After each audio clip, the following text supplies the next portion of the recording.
नेपाल सरकारसँग समन्वय भएको छ। सरकार पनि सकारात्मकै हुनुहुन्छ। अब यो इतिहास बोकेको ठाउँ हो नेपालको भनौँ न सबै पक्ष स्टार्टिङ यहीँबाट नै भएको हो। त्यसैले विश्वास छ कि यो नवीकरणले सबै कुरा हुनेछ। अब यो हाम्रो कन्ट्रोल भन्दा पनि बाहिरको कन्ट्रोल हो।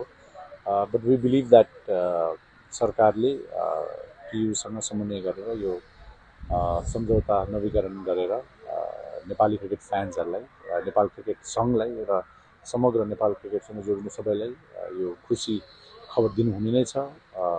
अहिलेको लागि यसलाई धेरै विवादास्पद नबनाइकन यो नवीकरण गर्नुपर्छ, हुनु पनि पर्छ।